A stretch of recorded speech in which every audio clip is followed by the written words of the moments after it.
Hello friends. पिछले lecture में हमने प्रोग्रामिंग के बेसिक को लर्न किया था कि प्रोग्रामिंग क्या होती है, कंप्यूटर कैसे किसी टास्क को परफॉर्म करता है, कैसे कंप्यूटर पे कोई हम एप्लीकेशंस या सॉफ्टवेयर रन करते हैं, सॉफ्टवेयर्स क्या होते हैं। तो ये बताया था कि कंप्यूटर से कोई भी टास्क परफॉर्म कराने के लिए हमें प्रोग्राम्स लिखने पड़ते हैं और कंप्यूटर कौन सा लैंग्वेज समझता है, machine level language. Machine level language binary form में होती है, तो कंप्यूटर से कोई भी टास्क कराने के लिए या हमें कोई भी सॉफ्टवेयर डेवलप करने के लिए मशीन लेवल लैंग्वेज में प्रोग्राम लिखने पड़ते हैं, मशीन लेवल लैंग्वेज में इंस्ट्रक्शन लिखने पड़ते हैं।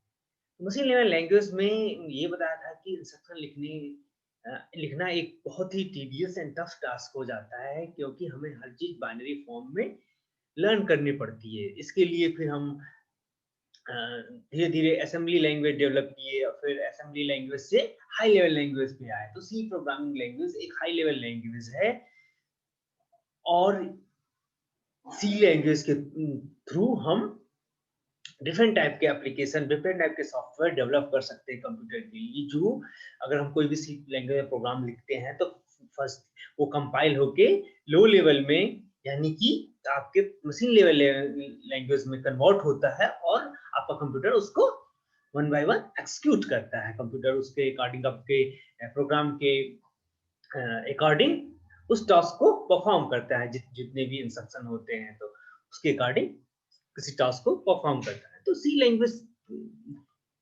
बेसिकली आपके डेनिस रिची ने बेल लैब में अराउंड 1972 में डेवलप किया था। कब डेवलप किया था? 1972 में। सी लैंग्वेज एक जनरल पर्पज लैंग्वेज है जो आपके डिफरेंट टाइप के वैरायटी ऑफ एप्लीकेशन के लिए यूज हो सकती है।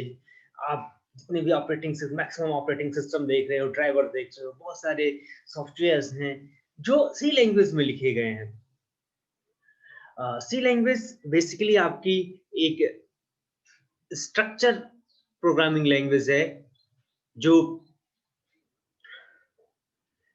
इसका मतलब ये है कि सी लैंग्वेज में जो भी आप प्रोग्राम्स या सॉफ्टवेयर डेवलप करते हो, उनको अगर कॉम्प्लेक्स प्रॉब्लम है तो हम उनको छोटे-छोटे मॉड्यूल में या ब्लॉक्स में डिवाइड करके ऐसे अपने लॉजिक्स लिखते हैं। छोटे-छोटे ब्लॉक्स जिनको हम फंक्शन कहते हैं, में लिख के और उस प्रॉब्लम को या उस सॉफ्टवेयर को डेवलप कर सकते हैं। तो बेसिकली सी क्या है? स्ट्रक्चर प्रोग्रामिंग लैंग्वेज है। अ, जब भी आप कोई भी लैंग्वेज लर्न करते हो तो क्या लर्न करते हो? मतलब कोई लैंग्वेज लर्न करते हो तो कैसे लर्न करते हो? सबसे पहले क्या लर्न करते हो? सबसे पहले आप उस लैंग्वेज के अल्फाबेट्स लर्न करते हो कि उसके कौन-कौन से अल्फाबेट हैं। जब भी आपको कोई लैंग्वेज नहीं सिखाई जाती, जैसे इंग्लिश सिखाई गई, तो सबसे पहले क्या सिखाया गया आपको? उसके अल्फाबेट्स, उसके अल्फाबेट्स सिखाए गए। फिर इनको कंबाइन करके आपने क्या सीखा? वर्ड सीखा। क्या सीखा? वर्ड सीखा। अपने वर्ड की डिफरेंट कैटेगरी है, वो आपने पढ़ अपने उसमें उस लैंग्वेज के अकॉर्डिंग वर्ड्स को, कुछ को आपने आर्टिकल बोल दिया, कुछ को नाउन बोल दिया, कुछ को वर्ब बोल दिया। तो डिफरेंट टाइप के वर्ड्स आपने सीखे और उन डिफरेंट टाइप के वर्ड्स को कंबाइन करके आप क्या बनाते हो? कोई भी एक पर्टिकुलर सेंटेंस बनाते हो। क्या बनाते हो? सेंटेंस। और उन सेंटेंस को जब भी आप एक कोई सेंटेंस बनाते हो तो एक सेंटेंस अपने आप में कंप्लीट होता है। जैसे मैं कहूँ कि मैंगो इज अ फ्रूट, तो ये क्या है? एक सेंटेंस है और इसमें mango is a fruit, different four word हैं और सबके चारों वर्ड को आपने एक ग्रामेटिकल रूल के अकॉर्डिंग कंबाइन कर दिया। ग्रामेटिकल रूल के अकॉर्डिंग कंबाइन करके एक सेंटेंस बन गया जिसका कोई मीनिंग निकल रहा है। जो भी लैंग्वेज आप लर्न कर रहे हो या सीख रहे हो, उसके रूल्स से कंबाइन करके आपने एक सेंटेंस बनाया और जिसकी एक मीनिंग निकल रही है। तो अब जब जैसे ही कोई पूरी एक इवेंट को आपको कैप्चर करना है तो आपको एक सेंटेंस से काम नहीं करता। आपको एक पैराग्राफ बनाना पड़ता है और पैराग्राफ आप कैसे बनाते हैं? पैराग्राफ कैसे बनाते हैं? कलेक्शन ऑफ सेंटेंस के। तो अगर हम कहें किसी भी लैंग्वेज को लर्न करने का एक बेसिक फ्लो जो होता है, क्या होता है? आप सबसे पहले उस लैंग्वेज के अल्फाबेट्स लर्न करते हो, फिर उसके वर्ड्स लर्न करते हो, फिर उसके आप सेंटेंस लर्न करते हो, फिर पैराग्राफ।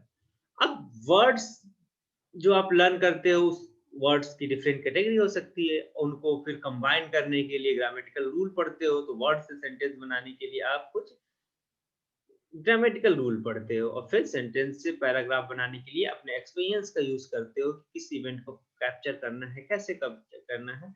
वो सारे आपके इवेंट पे डिपेंड करता है, आपके किस स्टोरी या किस इवेंट को आप डिस्क्राइब कर रहे हो। तो बच्चों, यही आप क्या सीखने जा रहे हैं? Programming language. प्रोग्रामिंग लैंग्वेज भी इसी तरह की है कि आप कुछ लैंग्वेज सीखने जा रहे हो जिससे डिफरेंट टास्क को सॉल्व करोगे, जिसमें डिफरेंट इंस्ट्रक्शन को दोगे और sorry, और उसका यूज कंप्यूटर को कोई किसी इंस्ट्रक्शन देने के काम में आएगा, कंप्यूटर से कोई टास्क परफॉर्म करने में। तो मैं ये कहूँ कि सी प्रोग्रामिंग लैंग्वेज लर्न करने के लिए हमारे क्या क्या स्टेप हो सकते हैं, क्या स्टेप हम फॉलो करेंगे। तो मेनली आपके सी लैंग्वेज लर्न करने के लिए कोई भी प्रोग्राम, सी लैंग्वेज या किसी भी प्रोग्रामिंग लैंग्वेज के लिए उस प्रोग्रामिंग लैंग्वेज कंप्यूटर में आपके जो की देख रहे हैं वो क्या एक तरह से हो गए आपके कैरेक्टर सेट। जैसे उसमें अल्फाबेट, इसमें क्या होता है आपके कीबोर्ड में अल्फाबेट हो गए। अल्फाबेट्स का मतलब इस कैपिटल सारे अपर केस में जो आपके अल्फाबेट हो गए, या और स्मॉलर केस में जो आपके अल्फाबेट हो गए, ये हो जाएंगे। आपके जितने नंबर दिख रहे हैं डिजिट, ये हो गए आपके कैरेक्टर सेट में। आपके जितने स्पेशल सिंबल दिख रहे हैं जैसे @ अंडरस्कोर, ब्रैकेट्स, स्टार, अस्ट्रिक, तो ये सारे क्या कहलाते हैं उस लैंग्वेज के कैरेक्टर सेट। क्या कहलाते हैं? Character set. अब इनको कंबाइन करके, जैसे आप अल्फाबेट्स को कंबाइन करके वर्ड्स, अब इसमें क्या है कि आप इसमें भी कंबाइन करके उस लैंग्वेज से रिलेटेड चीजों को बनाएंगे। तो हम बेसिकली इसमें हम क्या क्या बनाते हैं? Constant variable, constant variable operator हो सकते हैं, आपके स्पेशल सिंबल जिनकी कोई आपके कीवर्ड हो गए और स्पेशल सिंबल।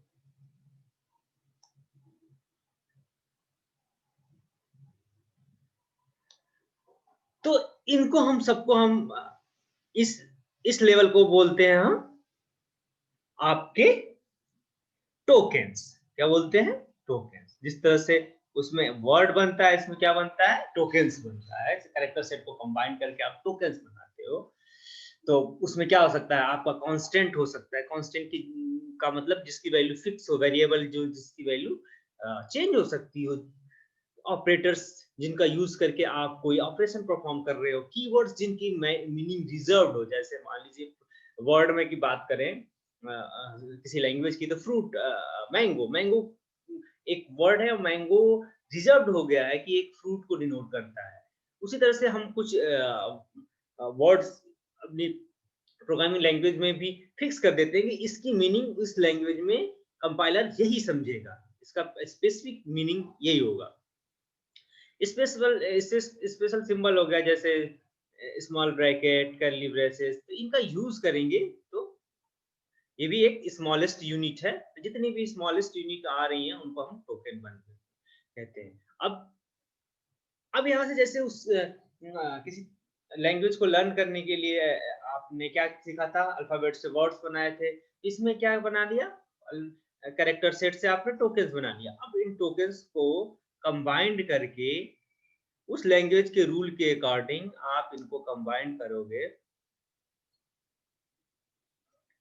इन कंबाइन करके क्या बना सकते हैं, इंस्ट्रक्शन। क्या बना सकते हैं, इंस्ट्रक्शन, जो एक पर्टिकुलर टास्क परफॉर्म करने के लिए यूज है। जिसमें जिस तरह से वहां सेंटेंस बनाते थे, यहाँ पे इंस्ट्रक्शन बनाएंगे। और फाइनली बहुत सारे इंस्ट्रक्शन को आप कंबाइन कर देंगे तो आपका प्रोग्राम रेडी हो जाएगा।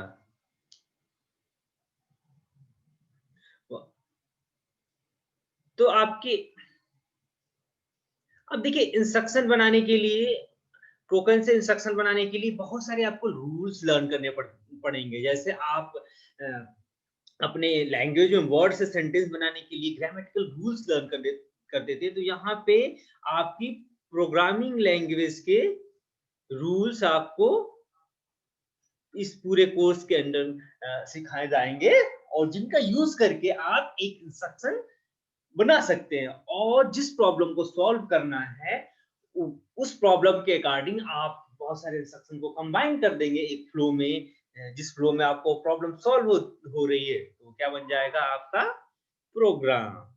हम प्रोग्राम किस लैंग्वेज में बात कर रहे हैं, सी प्रोग्रामिंग की बात कर रहे हैं, तो किस लैंग्वेज में बन जाएगा आपका सी लैंग्वेज का कोई प्रोग्राम। अब इस प्रोग्राम को आप फाइनली कंपाइल कर लेंगे, एक्सिक्यूट कर लेंगे, वो कंपाइल करके मशीन लर्निंग लैंग्वेज में कन्वर्ट कर लेंगे और एक्सिक्यूट कर लेंगे। ये बात समझ में सबको आ गई कि हम इस लैंग्वेज पूरे कोर्स के ड्यूरेशन में यही सीखेंगे कि हमारे कितने कैरेक्टर सेट है, टोकन्स क्या है, और मेनली ये एक दिन में आप सीख जाओगे कैरेक्टर सेट। समझ में आ गया टोकन्स को कैसे बनते हैं, उसमें से जो भी आपके ये बताया कि कांस्टेंट कांस्टेंट क्या होता है, वेरिएबल क्या होता है, ऑपरेटर क्या होता है, कीवर्ड क्या होते हैं, ये सारे आप लर्न कर लोगे। उसके बाद रूल्स आप पूरे इस आप कोर्स के ड्यूरेशन में पढ़ोगे, और उससे आप इंस्ट्रक्शन बनाओगे, इंस्ट्रक्शन के बाद अपने लॉजिक लगाओगे और प्रोग्राम सेटअप कर लोगे। तो अभी मैंने कैरेक्टर सेट की बात की। कैरेक्टर सेट की बात की तो बताया कि आपके कैरेक्टर सेट कौन कौन से हो सकते हैं। कैरेक्टर सेट अपर केस हो सकते हैं, आपके अपर केस के बाद लोअर केस हो सकते हैं। तो आपके अपर केस कैरेक्टर में आपके पूरे capital A to capital G आएगा। उसके बाद लोअर केस में आपका ए टू जेड स्मॉलर आएगा, डिजिट में 0 to 9 आएगा। स्पेशल कैरेक्टर आपके बहुत सारे हैं जो आपको सिंबल धीरे धीरे लर्न हो जाएंगे। आपके स्पेशल सिंबल्स टिल्ड है, परसेंट है, आपका प्लस है, अंडरस्कोर है। तो ये सारे हैं, टिल्ड हो गया, प्लस साइन हो गया, परसेंटेज हो गया, लेस देन हो गया, वर्टिकल बार हो गया, एट रेट सिंबल हो गया, अंडरस्कोर हो गया, माइनस साइन हो गया, greater than, equal to, hash, caret, ampersand, left parenthesis, right parenthesis, asterisk, ये backslash, slash, colon, semicolon, ये आपको बार बार यूज करना पड़ेगा।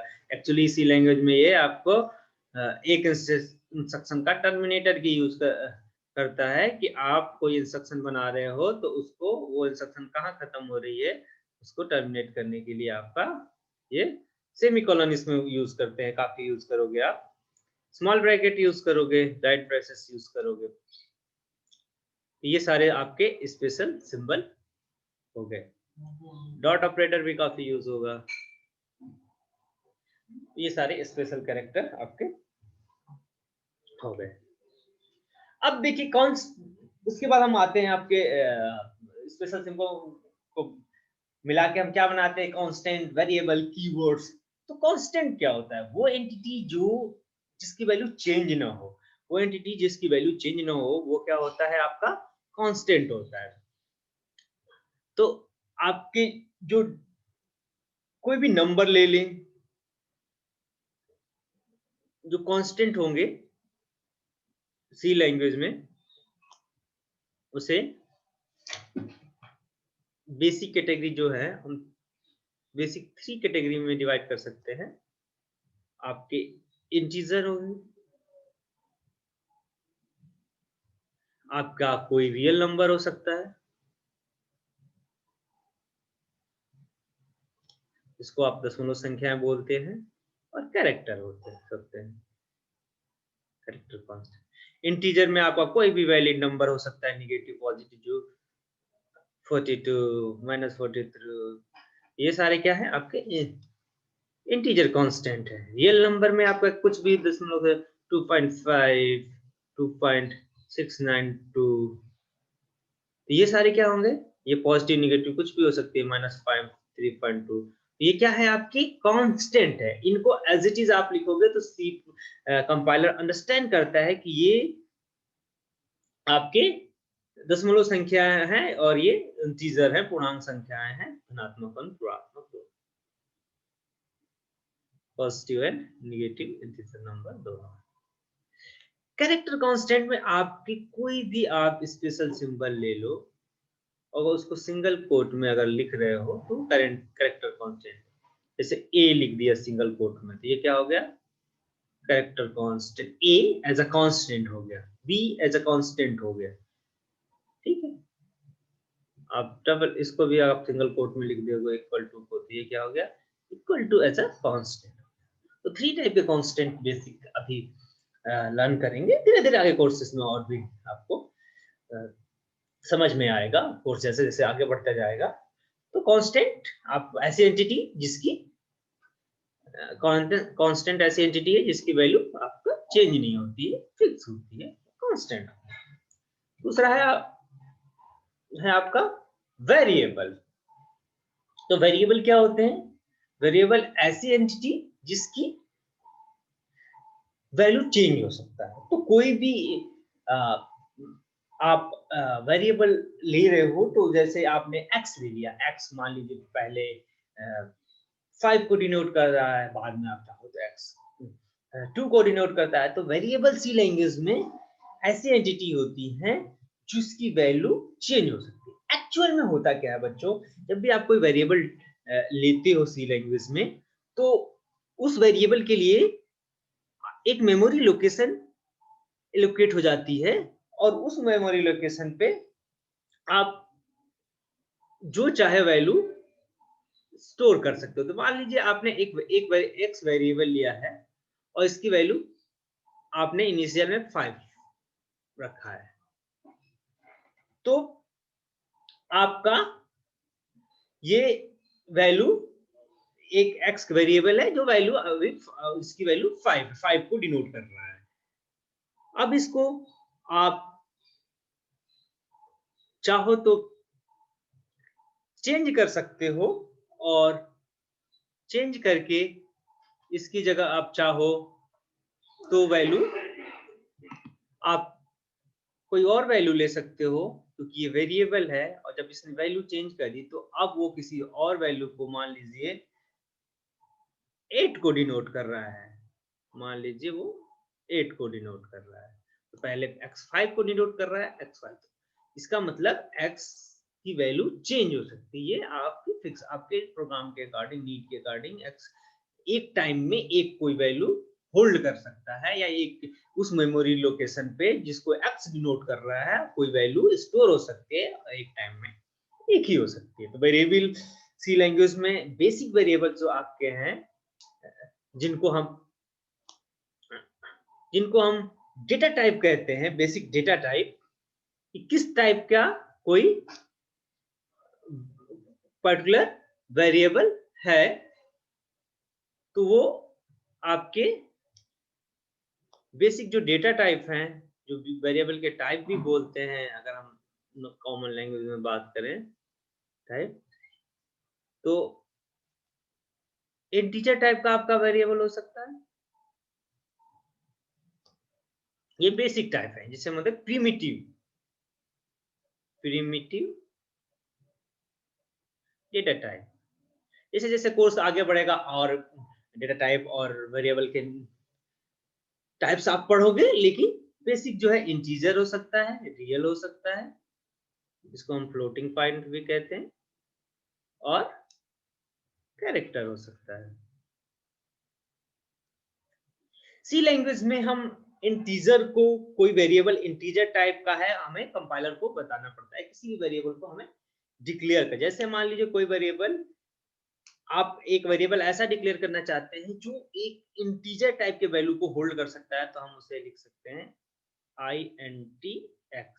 तो यहाँ पे x एक वेरिएबल है जो, जिसका टाइप इंटीजर टाइप है। इसका मतलब x जो है एक इंटीजर टाइप की वैल्यू को होल्ड कर सकता है एक टाइम पे। ठीक है, जैसे मैंने x इक्वल टू 5 दिया है या x इक्वल टू 8 दिया है, तो इसका मतलब x 5 को स्टोर किए हुए एक इंटीजर वैल्यू। रियल का नंबर का मतलब ऐसा वेरिएबल जो किसी रियल नंबर को स्टोर कर सकता है। इसके लिए हम सी लैंग्वेज में एक बेसिक कीवर्ड फ्लोट का यूज करते हैं। मान लीजिए फ्लोट x लिखा है, इसका मतलब x एक वेरिएबल है जो आपका किसी वैल्यू को, दशमलव टाइप के वैल्यू, रियल नंबर के वैल्यू को स्टोर कर सकता है। तो x में हम मान लीजिए 5.7 स्टोर करना चाहते हैं, तो ये स्टोर। कैरेक्टर क्या है, जो भी किसी भी कैरेक्टर टाइप की वैल्यू को, जो इतने भी अल्फाबेट है उनको स्टोर अगर कराना है, कैरेक्टर कांस्टेंट को स्टोर कराना है, तो हम कैरेक्टर टाइप के वेरिएबल को यूज कर सकते हैं। जैसे इसको हम कैर बोलते हैं, कैर कीवर्ड होता है स्टोर करने के लिए। कैर मान लीजिए मैंने x लिया, इसका मतलब x एक वेरिएबल है जो किसी का कैरेक्टर की वैल्यू स्टोर कर सकता है। मान लीजिए हम a स्टोर करना चाहें इसमें, तो x एक वेरिएबल है जिसमें a टाइप की कांस्टेंट कैरेक्टर को स्टोर किया a को। ठीक है, तो ए यहाँ पे वेरिएबल नहीं, यहाँ पे ए वेरिएबल नहीं है, यहाँ पे ये क्या है, कैरेक्टर है, एक कैरेक्टर है, एक कैरेक्टर एक सी में एक्स में स्टोर। मतलब अगर आप देखो तो मेमोरी में ऐसा दिखेगा कि एक्स नाम है मेमोरी का, और उसमें ए आपका स्टोर है। ठीक है, इसलिए लगाया ये कि आपको पता चला कि कैरेक्टर है कोई, ये वेरिएबल। तो वेरिएबल के टाइप आपको समझ में आ गए। अब वेरिएबल, कोई वेरिएबल मैंने एक्स वाई लिया, लेकिन कोई जरूरी नहीं है कि आप सिंगल अल्फाबेट ही वेरिएबल का नाम लेने के लिए, वेरिएबल का नाम डिक्लेयर करने के लिए आप, कुछ रूल्स हैं जिनको आप लर्न कर सकते हैं, जिन रूल को रिक्वायर है, नहीं तो आपके वेरिएबल्स के नेम कन्वेंशंस ही नहीं होंगे। तो इन रूल्स को आपको फॉलो करने का नहीं है। कोई वेरिएबल आपके क्या होता है, वेरिएबल नेम जब डिक्लेयर करते हैं तो वो अल्फाबेट, डिजिट और अंडरस्कोर का कॉम्बिनेशन होता है। जैसे मैंने इंट एरिया लिख दिया, तो एरिया क्या है आपका, एक वैलिड वेरिएबल है। हमने लिख दिया फ्लोट एरिया 5, तो ये भी वैलिड है। फर्स्ट कैरेक्टर जो है हमेशा एक अल्फाबेट या अंडरस्कोर ही होगा, ये बहुत रूल है, कोई डिजिट नहीं हो सकता। ठीक है, और केवल दो, एक सिंगल वेरिएबल के बीच में कोई ब्लैंक स्पेस अलाउड नहीं होगा। जैसे मैं लिखूं इंट ए बी, ये तो अलाउड है, लेकिन इंट ए बी और कहूं कि ये एक ही वेरिएबल है, बीच में स्पेस है, तो ये नॉट अ वैलिड। अंडरस्कोर के अलावा कोई भी स्पेशल सिंबल अलाउड है। जैसे इंट एस अंडरस्कोर बी एक वैलिड वेरिएबल है, लेकिन अगर इंट हैश बी लिख दूं तो ये वैलिड नहीं। वेरिएबल्स केस सेंसिटिव होते हैं, इसका मतलब इंट x एक अलग वेरिएबल है और इंट कैपिटल X एक अलग वेरिएबल है। ये भी वैलिड है, ये भी वैलिड, लेकिन ये डिफरेंट वैल्यू को शो कर रहा है, डिफरेंट लोकेशन को, और ये डिफरेंट, तो दोनों डिफरेंट वेरिएबल। तो वेरिएबल आपको समझ में आ गया। अब मैंने ये बताया था कि आपके सी टोकन्स में आपके कुछ कीवर्ड्स जो रिजर्व होते हैं, जिनका यूज नहीं कर सकते आप किसी भी वेरिएबल का नाम लिखने में, उनकी मीनिंग फिक्स होती है, तो इसलिए आप किसी वेरिएबल को किसी कीवर्ड से नहीं डिनोट कर सकते हैं या किसी फंक्शन का नेम नहीं कर सकते। तो ये की वर्ड्स कौन है, आपको लर्न करने पड़ेंगे। 32 कीवर्ड्स जनरली आपके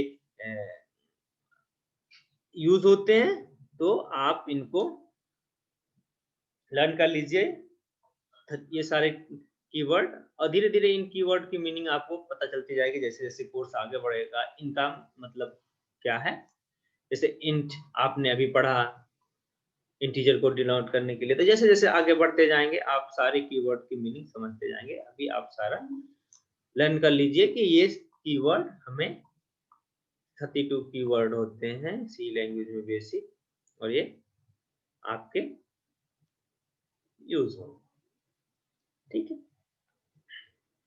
अब ऑपरेटर्स, बहुत सारे ऑपरेटर्स यूज होते हैं। अगले बहुत सारे लेक्चर के थ्रू हम सारे ऑपरेटर्स को लर्न करेंगे।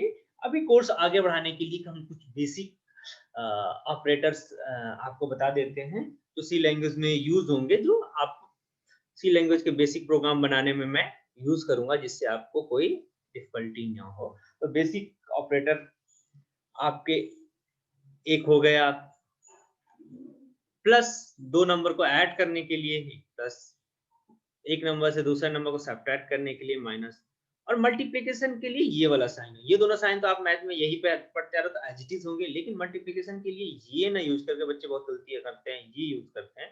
तो इसके लिए ये यूज होगा, अगर मुझे 5 में 3 मल्टीप्लाई करना है सी लैंग्वेज के इंस्ट्रक्शन में, तो 5 लिखेंगे, ना कि 5 मल्टीप्लाई 3 लिखेंगे, ये आपका वैलिड नहीं है। उसी तरह से डिवीजन के लिए साइन हमारा ये होता है, ठीक है। अब डिवीजन जैसे मान लीजिए 10 डिवाइड 2 कर रहे हैं सी लैंग्वेज में, तो ऐसे लिखेंगे, ना कि आप 10/2 ऐसे लिखोगे या 10 ऐसे लिखोगे, ये डिवीजन नहीं है। हमारा डिवीजन सी लैंग्वेज में वैलिड है। इसके अलावा हम एक इक्वल टू ऑपरेटर का यूज करेंगे, जिसको हम बोलते हैं असाइनमेंट ऑपरेटर। क्या बोलते हैं? Assignment operator. इसको बोलते हैं असाइनमेंट ऑपरेटर। तो ये असाइनमेंट ऑपरेटर अभी बेसिक यूज करेंगे। जैसे मान लीजिए कोई वेरिएबल x है और उसमें 5 वैल्यू पुट करना चाहते हैं, तो हम x इक्वल टू 5 लिख देते हैं, जिसको, इसका मतलब हम x वेरिएबल में की वैल्यू, करंट वैल्यू 5 से उसमें 5 पुट कर रहे हैं, या x 5 को डिनोट कर रहा है, या x की वैल्यू 5 है, या x की वैल्यू x में 5 असाइन कर रहे हैं, ठीक है। तो इसका मतलब असाइनमेंट ऑपरेटर कि x में 5 असाइन करना है। x इक्वल टू हम 10 लिखते हैं, इसका मतलब x में 10, तो ये एक असाइनमेंट ऑपरेटर। तो स्टार्टिंग के प्रोग्राम, बेसिक प्रोग्राम लर्न करने के लिए ऑपरेटर्स रिक्वायर होंगे, जिससे आपकी बेसिक स्ट्रक्चर प्रोग्रामिंग का समझ में आए, तो ये सारे आप लर्न कर लीजिए। अब किसी पर्टिकुलर सी प्रोग्राम का स्ट्रक्चर कैसा होता है, जो हम इस प्रोग्राम में नेक्स्ट लेक्चर से बेसिक प्रोग्राम बना बना के लर्न करेंगे। तो आपका प्रोग्राम, सी प्रोग्राम दिखेगा कैसे, ठीक है। आपका कुछ कुछ हेडर्स फाइल होंगी। हेडर्स फाइल्स क्या होंगी, जो आपको बताएंगे धीरे धीरे। Header files basically general language में ये समझ लीजिए कि कुछ प्रोग्राम के लिए pre defined library and functions होंगे, जो उसको आप अपने प्रोग्राम में लिंक करना चाहते हो, जिनका यूज करना चाहते हो, तो वो आप लिखोगे। आपका बेसिकली आप हर प्रोग्राम ऐसा दिखेगा, इनके बीच में आप अपने जो इंस्ट्रक्शन है वो लिखोगे। ये स्टार्टिंग ऑफ प्रोग्राम कहते हैं, इसे स्टार्टिंग, और इसे एंड। तो एज इट इज ये सारे लिखोगे, ये स्टार्ट होगा, वहां पे आपका ये प्रोग्राम एंड हो रहा है। बेसिकली ये मेन एक फंक्शन है, आप एज इट इज लिखिएगा। ठीक है, जैसे मान लीजिए एक सिंपल सा जैसे कोई हैश इंक्लूड stdio.h,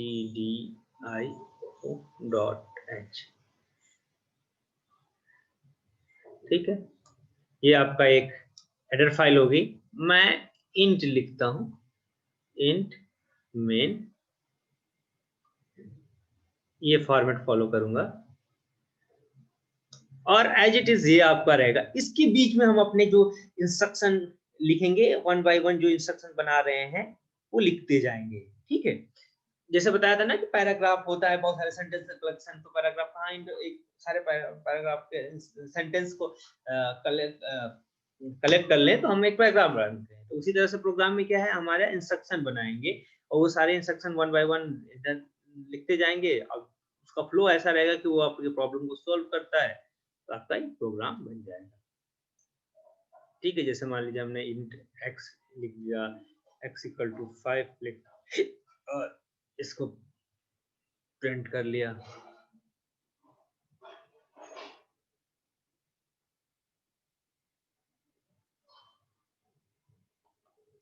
ठीक है। और लास्ट में इस अगर इंट लिख रहे हैं तो यहाँ पे लास्ट में एक रिटर्न 0 लिखते हैं। इसका मीनिंग बाद में बताएंगे, नेक्स्ट क्लास से आपको समझ आए। तो ये बेसिक आपका सी प्रोग्राम का स्ट्रक्चर दिखेगा, ऐसे दिखेगा। तो आज के लिए इतना ही। आप इस लेक्चर में आपने क्या लर्न किया कि सी प्रोग्रामिंग में बेसिकली आप लर्न क्या करने जा रहे हैं, कैरेक्टर सेट क्या होते हैं, फिर कैरेक्टर सेट से आप टोकन बनाते हो, उसमें क्या क्या होता है, आपके कांस्टेंट होते हैं, वेरिएबल होते हैं, कीवर्ड होते हैं, ऑपरेटर्स होते हैं, ये सारी चीजें आपने अब इनको मिला के आपने क्या बनाना है, इनको मिला के इंस्ट्रक्शन बनाना है। और एक इंस्ट्रक्शन पर्टिकुलर आपका क्या होगा, एक कंप्यूटर उसको एक टास्क परफॉर्म करने के लिए कैपेबल होगा, और बहुत सारे इंस्ट्रक्शन को आप कलेक्ट कर लोगे तो आपका प्रोग्राम बन जाएगा। ये सारी चीजें बेसिक आप ओवरव्यू समझ में आएगा। इसको बुक से पढ़िए जितना पढ़ाया, तो आपको धीरे धीरे एक बेसिक अंडरस्टैंडिंग बनेगी। धीरे धीरे आपका जैसे जैसे कोर्स आगे आएगा आप बहुत कंफर्टेबल हो जाएंगे इस लैंग्वेज के साथ, ठीक है। तो बस आज के लिए इतना ही।